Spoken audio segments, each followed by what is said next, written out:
Welcome to a place where learning is not just a task, but a journey of exploration and discovery. I'm thrilled to be your guide on this adventure. This channel is dedicated to empowering you with the knowledge and skills you need to succeed in architecture and planning. From the beginning to the very end, I will be sharing with you my expertise and experience in a fun and engaging way. Whether you're a beginner or an expert, this channel has something for everyone. So, if you're ready to take your learning to the next level, hit that subscribe button and let's get started.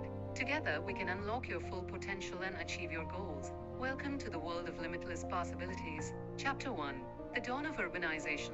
The simplest definition of urbanism or an urban area might be the confederation or union of neighboring clans resorting to a center used as a common meeting place for worship, protection, and the like. Hence the political or sovereign body formed by such a community. An urban area can also be defined as a composite of cells, neighborhoods, or communities where people work together for the common good. The types of urban areas can vary as greatly as the variety of activities performed there, the means of production and the kinds of goods, trade, transportation, the delivery of goods and services, or a combination of all of these activities. A third definition says that urban areas are those locations where there is opportunity for a diversified living environment and diverse lifestyles.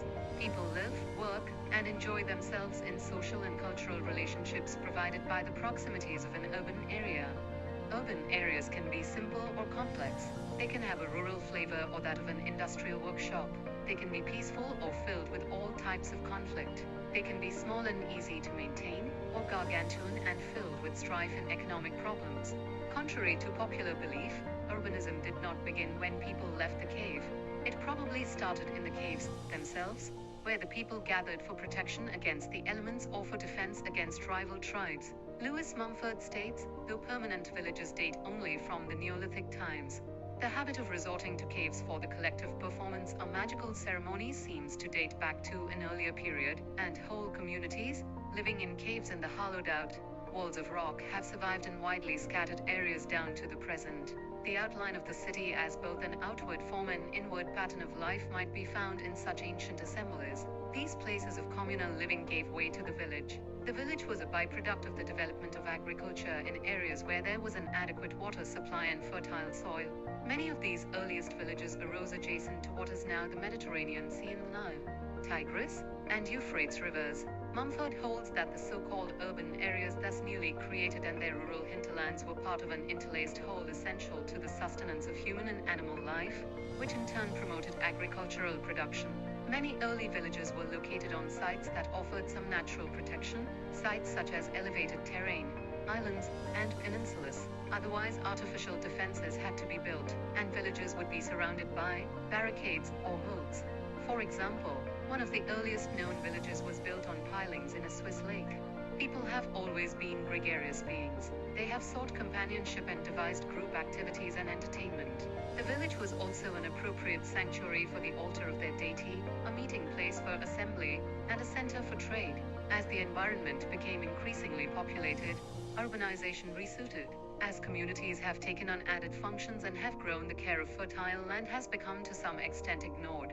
Lands still ized for agriculture have been infused with so many artificial fertilizers that the soil has become the vehicle for these chemicals. These fertilizers are the main nutrients for fruit and vegetable crops rather than the soil's natural nutrients. Concern for the protection of fertile soils has been slow to develop, but increasing attention is now being focused on conservation worldwide. Sometimes the concern is expressed locally as well. Some Indian communities, for example, opposed urban development on their reservations, favoring instead the protection of their land and culture despite the greater cash return that may result from urbanization. The large community, as opposed to the village, came about as the result of the growth of crops and the breeding of stock on a more permanent basis than before. The production of hard grains that could be stored from year to year offered stability, since it provided insurance against starvation. Urban areas became known for the type of food they could conserve: wheat and rye in the European areas, rice in the Orient. The ability to preserve food made it possible to diversify into other activities, with the development of a diversified economy not totally dependent upon food production. It became possible to attract people into a labor pool, thus providing employment in a variety of forms. This in turn brought about the enlargement of villages or hamlets into towns and cities, which operated on different political and economic bases than had been possible in the simpler forms. Newly created cities retained many of the physical and social characteristics of the earlier urban areas. Even today, the food supply of many agricultural centers is located in the fields that surround them. Urban centers like these have had little reason to grow beyond the limited size that their basic needs have dictated. While many changes have taken place in some rural areas, great parts of the world's developing countries still live primitively as far as their economy and standards of living are concerned. The natives wrest what food they can from poor land, constantly remaining on the verge of starvation. Recent events in Ethiopia are a horrifying illustration of this condition. The People's Republic of China made its greatest step forward when it freed itself from the danger of famine. The primary planning goal in that nation is still a large-scale commitment to agriculture. A tremendous amount of manpower has been allocated to that, and because of the current lack of mechanical equipment. The nature of cities. The word city implies a concentration of people in a given geographic area who support themselves on a fairly permanent basis from the economic activities of that area.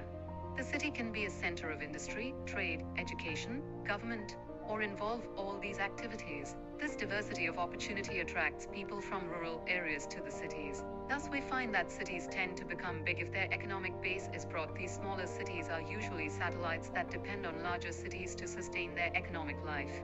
For example, central cities have multiple functions, whereas the suburban, bedroom, communities surrounding them mainly serve the purpose of housing the more affluent members of the workforce. Cities have circulation systems that unite the different areas and provide routes for bringing commodities from the farms and elsewhere to the city's distribution centers. In large cities, multiple kinds of transportation and transit are often available. Cities have many obvious faults when it comes to their services to people. They can be overcrowded, contain large amounts of substandard housing, be centers of unemployment, and have corrupt governments. Taxation tends to be high and services less than adequate. However, even with all of these faults, cities are here to stay. The charge to planners at all levels, public and private, is to find ways to make these essential elements in our social system work better, more efficiently, and thus to make our cities more desirable places in which to live.